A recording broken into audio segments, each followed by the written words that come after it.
여러분들이 궁금해하시는 그 경제 이슈들을 짚어보는 시간입니다. 디라이브 속 코너 맨땅의 경제 지금부터 시작합니다.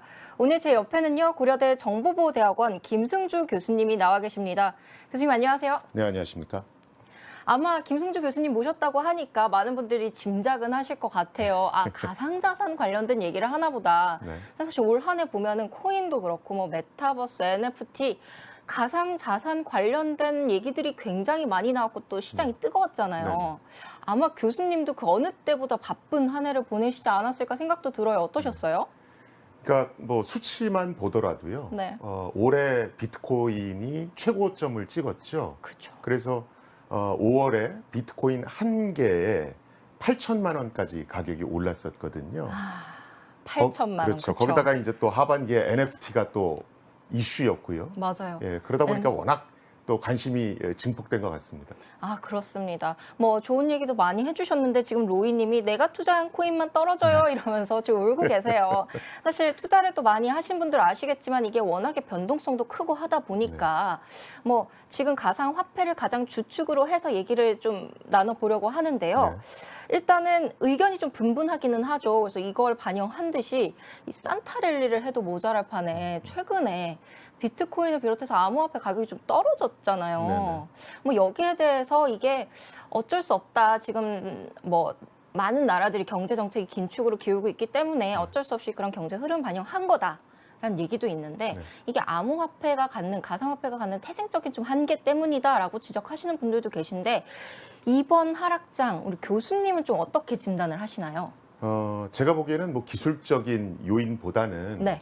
주변 어떤 환경적인 요인이 더 큰 것 같습니다. 네. 그래서 한 4가지 정도 꼽을 수가 있겠고요. 먼저 4가지 이유를 얘기하기 전에 용어를 잠깐 정리할 필요가 있는데 네. 어떤 부분이죠? 일단은 가상화폐하고 우리가 이제 센트럴 뱅크 디지털 커런시 그래서 CBDC라고 하는 걸 조금 구분할 필요는 있을 것 같습니다. 네. 우리가 보통 이제 가상화폐라고 하는 건 민간 기업 또는 민간 단체가 발행하는 코인을 얘기합니다. 그게 이제 가상화폐라고 하는 거고요. 네. 비트코인 같은 게 대표적이죠. CBDC는 정부가 발행하는 코인입니다. 중국이 디지털 위안화를 발행한다고 그러죠. 이런 게 이제 CBDC입니다. 네. 중앙은행이 발행하는 디지털 화폐. 제가 아까 4가지 요인 정도가 있다고 그랬는데 첫 번째는 중국이 디지털 위안화, CBDC를 강조하면서 네. 민간이 만드는 가상화폐나 비트코인은 조금 이렇게 억누르는 경향이 강해졌습니다. 네. 네. 그래서 가상화폐 시장에 중국의 영향력이 조금 멀어졌고 네. 그러니까 중국 시장이 일단 없어진 거죠. 그다음에 두 번째는 비트코인 선물 ETF가 승인이 됐는데 맞아요. 얼마 미국에서. 전에 현물 ETF는 또 승인이 거부됐습니다. 그렇습니다. 이게 조금 이제 악재로 작용을 네. 했고요. 세 번째로는 지금 테이퍼링 속도를 올리고 있다라는 게 또 세 번째 악재고요. 네 번째로는 네. 비트코인을 좀 주식과 같이, 그러니까 가상화폐를 주식과 같이 좀 위험 자산으로 보기 시작을 했습니다. 네. 그래서 이 4가지 요인이 복합적으로 작용을 해서 지금 가격이 떨어지고 있지 않는가 싶습니다. 어쨌든 어떤 경제적인 이유도 있지만 사람들 심리도 일종의 반영이 된 거다라고 말씀을 좀 해주셨는데요. 이게 사실 뭐 비트코인은 그래도 어느 정도 실체가 있냐라고 물으면 대답하기는 좀 어려울 것 같습니다만 정말 뭐 도지코인이라든지 최근에 사기로 판명이나 오징어 게임 코인, 밈코인 열풍이 되게 많은데 어떤 분들은 이 밈코인도 흐름만 잘 타면 돈 벌 수 있는 거 아니야? 라고 인식을 하세요. 어떻게 보세요? 흐름을 잘 타면 모든 게 다 돈을 벌 수 있죠. 모든 게 그렇죠. 네, 그렇죠. 근데 주식도 흐름 잘 타면 돈 벌 수 그렇죠. 있죠. 우리가 보통 밈이라고 하는 게 네. 사실은 라틴어 그 미메마에서 나온 거고요. 이게 이제 복제된 복제 이런 걸 뜻합니다. 네. 그래서 우리말로 그냥 쉽게 밈을 바꾸면 네. 짤입니다. 짤. 우리가 뭐 짤방 할 때 그 짤 있지 않습니까? 네. 그래서 우리가 보통 이제 연예인들 웃긴 사진, 웃긴 동영상 같은 걸로 2차, 3차 패러디물을 만들지 않습니까? 그렇죠. 그걸 이제 밈이라고 그러고 밈코인이라고 하는 건 그 밈에다가 코인을 합성시킨 겁니다. 그래서 이 밈코인은 그 단어에서도 볼 수 있듯이 그냥 장난삼아 만든 코인입니다. 우리가 조크 커런시 이렇게 얘기를 하거든요. 아, 네. 전 세계적으로 한 124개 정도의 밈코인이 있는데 장난삼아 만들었기 때문에 기술적 가치는 찾아보기가 어렵습니다. 그런데 이 밈코인이 언제부터 주목받기 시작했냐면 네. 그 테슬라의 CEO가 그렇죠. 앨런 도지코인에 머스크가. 대해서 언급을 하면서 네. 갑자기 가격이 폭등을 하기 시작하는 겁니다. 그러면서 사람들이 이제 밈코인에 주목하기 시작을 했고요. 네. 그런데 중요한 건 이 밈코인이라는 것 자체가 어떤 기술적 우월성이라든가 기술적 독창성을 찾아보기가 굉장히 어렵기 때문에 그냥 유행 따라 만들어진 코인이기 때문에 어떤 손해를 볼 확률이 굉장히 높습니다. 그래서 조심해야 됩니다. 그러니까 우리가 주식 같은 거 투자할 때도 어쨌든 기업 가치라든지 뭐 보시는 분들 많지는 않지만 재무제표라든지 그런 걸 참고를 해야 되는데 사실 암호화폐, 가상화폐 같은 경우는 이 특히나 밈코인은 정말 그런 것들이 없는 것과 마찬가지잖아요. 맞습니다. 그래서 굉장히 좀 위험 자산이다라는 생각이 좀 들기는 합니다. 그렇다면요. 최근에 사실 이 가상자산 과세 논란도 있었고요. 제가 찾아보니까 이 시세 차익을 금융소득으로 볼 것이냐, 네. 아니면 기타 소득으로 볼 것이냐. 그러니까 소위 말해서 이게 주식 같은 금융자산으로 보냐, 아니면 로또냐. 이런 것들이 좀 논란이 되고 있더라고요. 그럼 교수님 보시기에 이 비트코인이라는 게 결국에는 금융자산으로서 뭐 주식이나 채권 같은 주요 금융자산으로 편입될 가능성 있다고 보세요? 뭐 이제 항상 나오는 얘기지만 네. 이제 비트코인을 이 대표하는 그런 이제 가상화폐 같은 경우에는 가격의 변동성이 너무 크기 때문에 화폐로 쓰기에는 좀 어렵다.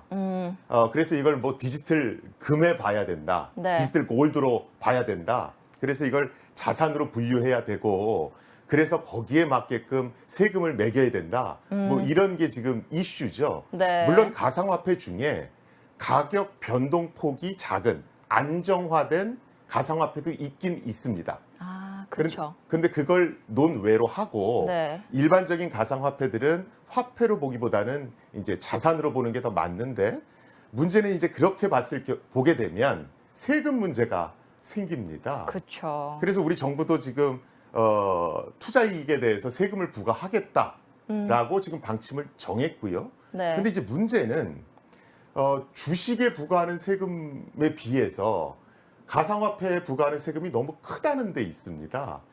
그래서 그게 이제 청원글이 계속 올라오고 있는 거고요. 네. 정부 입장은 다른 나라도 다 이 정도 한다. 이 정도로 세금을 매기니까 우리가 그 무리하는 게 아니다. 네. 이런 어떤 입장을 표방하고 있습니다. 아, 그렇군요. 지금 보시면 한라산 꼭대기 구름님이 교수님 설명 너무 쉬워요. 이렇게 말씀해 주셨어요. 혹시 가상자산과 관련해서 궁금한 점 있으신 분들 실시간 댓글로도 참여 가능하시니까요. 많은 질문 좀 부탁드리고요. 자, 이 가상화폐, 뭐 비트코인이나 코인류도 굉장히 좀 뜨거웠지만 요새 뭐 NFT는 스치면 오른다 이런 말이 있을 정도로 모두가 관심을 가지고 있는데 사실 저는 NFT에 대해서 잘은 아직 모르겠어요. 감이 안 오기도 하고 이게 뭐 어떻게 활용이 가능한 거지 어떤 뭐 과학자는 자기의 게놈 지도를 뭐 NFT로 발행했다고 하는데 그런 것들이 왜 일어나는지 설명 좀 부탁드릴게요. 제가 이제 가상화폐 NFT 관련해서 인터뷰를 이제 많이 요청을 받는 하셨죠? 편인데 네. 제가 항상 여쭙는 질문이 있어요. 기자분이나 아니면 투자하시는 분들한테 네. NFT를 보신 적이 있습니까? 그걸 항상 여쭤봅니다. 그런데 재미나게 쉽지 않아요? 네, 그걸 보셨다는 분을 거의 제가 만나본 적이 없어요. 그런데 기사는 나오고 있는 거예요. 네. 그래서 제가 저 그림을 하나 준비해 왔는데 네, 그림 함께 보실게요. 사실은 어떤 NFT에 대해서는 네. 그냥 한마디로 뭐라고 정의할 수 있냐면 블록체인에 등록돼 있는 등기 권리증이다. 등기 권리증. 네. 네. 그래서 NFT 블록체인에 저장돼 있는 NFT를 보면 지금 화면에 보이듯이 원본 이미지가 저장돼 있는 인터넷 주소 그리고 이 이미지의 소유주 네. 그리고 이 이미지에 대한 간략한 설명 요 내용이 블록체인에 들어가 있는 겁니다. 네. 그래서 등기 권리증 내용하고 똑같은 거죠. 네네. 그래서 이 NFT를 보면 원본 이미지는 인터넷 주소상에 어디 있구나. 이게 소유주는 누군데 누구한테 팔려갔구나. 이런 걸 알 수 있는 겁니다. 그런데 많은 분들이 그냥 NFT가 등기 권리증이라는 걸 모르시니까 그렇죠. 약간 코인 같아요. 그렇죠. 그러니까 느낌은. 어떻게 판단하시냐면 그래. 디지털 컨텐츠에 NFT가 붙으면 불법 복제도 방지되고 원본의 유일성이 보존되고 이런 여러 가지 장점이 있대. 그래서 투자해야 된대. 이렇게 생각하시는 거예요. 네. 그런데 우리가 디지털 컨텐츠라는 것 자체는 복사가 굉장히 자유롭지 않습니까? 네. 그리고 원본과 복사본이 똑같고요. 그쵸. NFT가 이런 불법 복제를 막아줄 수는 없습니다. 그런데 NFT에는 원본의 주소가 써져 있기 때문에 네. 이게 원 저작자가 그린 원본인지 복사본인지는 구별할 수 있게끔 해줍니다. 아, 그렇군요. 그걸 언론에서는 희소성이 올라간다라고 얘기를 하는 거고요. 네네. 투자자들은 그걸 조금 과도하게 해석하셔서 네. 이게 모나리자 그림 같이 복제가 불가능하구나. 그래서 희소성이 부여되는구나. 이래서 이제 투자를 하시는 거고요. 아, 그렇군요. 지금 댓글에 그런 질문 들어왔어요. 교수님도 코인 투자하시냐고. 합니다. 예, 아, 하는데 그래요? 뭐 크게 하세요? 안 하고요. 아, 그래요. 또 직접 해보셔야지 약간, 그쵸? 가긴 제 하니까요. 분야니까, 그쵸? 아무튼 그렇다고 하고요. 사실 이 코인 얘기도 코인 얘기인데 이 NFT 하면 메타버스랑 좀 같이 연동이 네. 돼서 많이들 얘기를 하시더라고요. 이게 메타버스 안에서도 뭔가 좀 활용이 가능한 건가요? 우리가 이제 옛날에 있는 메타버스, 그러니까 싸이월드 같은 것도 일종의 메타버스죠. 네. 요새 나오는 뭐 로블록스나 뭐 이런 것들도 메타버스입니다. 아, 네네. 그런데 옛날의 메타버스와 지금의 메타버스의 차이는 네. 옛날의 메타버스는 그냥 이용자가 소비자입니다. 도토리를 사서 무슨 아바타 꾸미고 배경막 깔고 이렇게 소비만 맞아요. 하는 거죠. 네. 그런데 로블록스 같은 현재 메타버스는 네. 이용자가 프로슈머입니다. 아, 그러니까 프로 유튜버 생각하시면 돼요. 유튜브 보시면 이용자가 유튜버이자 소비자잖아요. 네. 그래서 요새 나오는 메타버스는 이용자가 생산자이자 소비자입니다. 그래서 실제로 로블록스 같은 데서는 이용자가 자유롭게 게임을 만들어서 올립니다. 유튜브 동영상 올리듯이. 그럼 사람들이 그 게임을 하고 수익이 발생할 거 아닙니까? 네. 그럼 그걸 로블록스 회사와 이용자가 일정 비율로 나눠 갖는 겁니다. 유튜브 동영상하고 똑같죠. 또 예를 들어 국내 네이버의 제페토라는 메타버스에서는 이용자들이 원하면 자기가 아바타들이 입힐 아이템 같은 걸 디자인할 수가 있습니다. 네. 그런 디자이너만 한 50만 명이 되거든요. 그럼 이 사람들이 메타버스에서 놀기도 하지만 돈도 버는 겁니다. 네. 자, 그런데 문제는 이런 디지털 아이템 같은 걸 만들 때 짝퉁들이 만들어질 수 있습니다. 아, 그 세계의 짝퉁이요? 그렇죠. 왜냐하면 스카프, 귀걸이, 예를 네. 들어 지금 네이버의 제페토에는 네. 구찌가 입점을 했거든요. 아, 네. 그렇죠? 그러면 그 짝퉁을 만들기가 더 쉽잖아요. 네, 그런데 그렇죠. NFT가 그걸 구별해 주는 겁니다.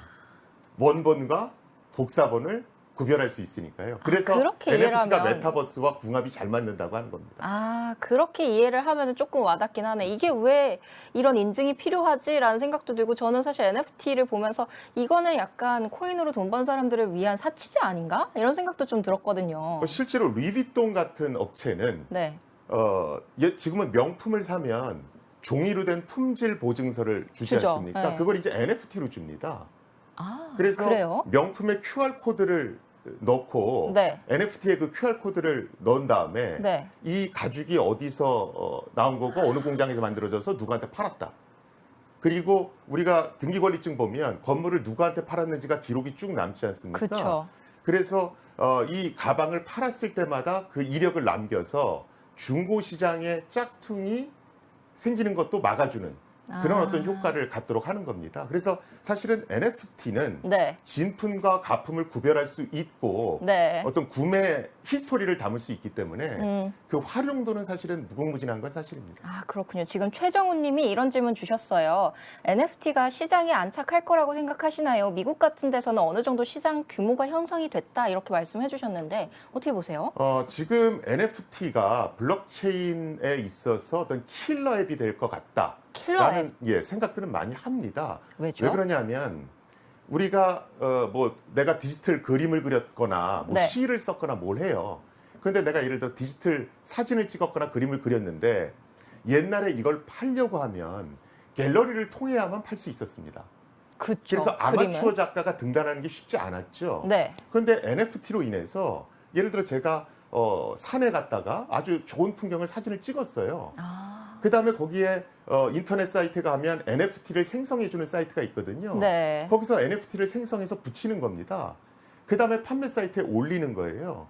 그래서 아마추어 작가들한테는 진입 장벽이 굉장히 낮아졌죠. 그렇네요. 마치 앱스토어 같이. 앱스토어가 1인 개발자 시대를 열었지 않습니까? 네네. 그거랑 똑같다라고 보시면 됩니다. 이제는 주부님들 같은 경우에도 이건 그쵸. 나만의 레시피야. 그래서 거기에 NFT를 붙여서 인터넷에 아. 올리실 수도 있는 겁니다. 그럼 그럴 수 원작자를 있겠네요. 구별해 줄 수 있겠죠? 아, 그렇군요. 그래서 엄청나게 많은 사람들이 직접 참여를 할 수 있고 그 과정에서 거래가 이루어질 수 있고 뭐 그런 것들로 좀 이해가 되는 것 같습니다. 지금 채팅창에 굉장히 좀 반응들이 많이 들어오고 있는데요. 보면 뭐 코인 생각만 해도 짜증나요 뭐 이러신 분들도 있고요. 교수님 같은 분이 대학에 계셨으면 진짜 열심히 공부했겠다 뭐 이런 분들도 계십니다. 자, 그럼 저희가 시간 관계상 이제 마지막 좀 짚어봐야 될 부분이 딱 하나 남았는데 가상 부동산이요. 네. 저는 사실 이거 좀 이해가 되지는 않아요. 이게 제가 찾아보니까 그 디센트럴랜드인가요? 디센트럴랜드 샌드박스 뭐 이런 게 그쵸. 있죠. 네. 플랫폼에서 우리나라 사람들이 그렇게 많이 가상자산을 사고 있대요. 가상 네. 부동산을. 네.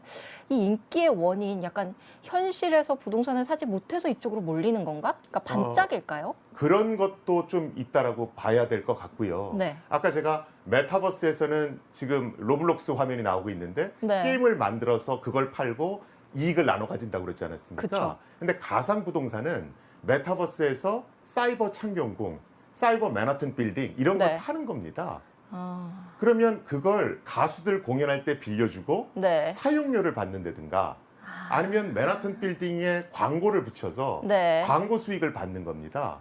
그리고 그 가상 부동산을 사고 팔 때 NFT로 등기 권리증을 넘겨받는 거고요. 보증을 해주는 그렇죠. 거네요. 그런데 이 가상 부동산이 그럼 내가 창경궁을 여기서 못 샀으면 딴 회사 거 사면 되잖아. 네. 이런 얘기를 많이 하시는데 그래도 아바타가 많은 곳, 회원수가 많은 곳에 가상 부동산을 살려고 하기 때문에 빈익빈 부익비 현상이 일어난다고 봐야 될 것 같습니다.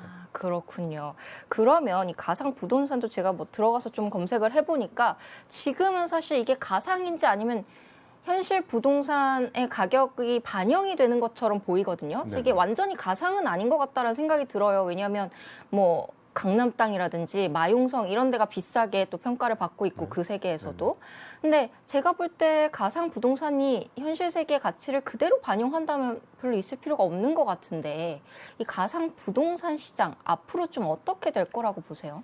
그게 현실의 부동산을 그대로 옮기는 것도 있고 네. 현실에 존재하지 않는 곳인데 그걸 가상으로 만드는 것도 있습니다. 아, 그렇군요. 예, 그래서 현실을 그대로 만들 경우에는 이런 네. 거겠죠. 예를 들어 가상 공간에서는 에펠탑이 어떻게 생겼을까? 창경궁이 어떻게 생겼을까? 그러니까 현실에서 인기 있는 게 가상 가상에서도? 공간에서도 인기가 있을 확률이 높겠죠. 그래서 지금 어쨌든 단계에서는 그런 것들이 반영이 될 수밖에 없다라고 또 그렇죠. 말씀해 그런데 주시는 거. 거품이 많이 껴 있는 것도 사실이고요. 그래요. 오늘 이 가상 자산과 관련해서 지금 고려대 정보보호대학원 김승주 교수님 모시고 한 20여 분간 얘기를 나눠봤는데요. 여러 가지 말씀해 주셨지만 어쨌든 열풍인 만큼 굉장히 주의를 해야 될 점도 많아 보이고요. 네. 그죠? 오늘 교수님 말씀 잘 새겨듣고 저희도 공부를 좀 해봐야겠습니다. 오늘 나와주셔서 감사합니다, 교수님. 네, 고맙습니다.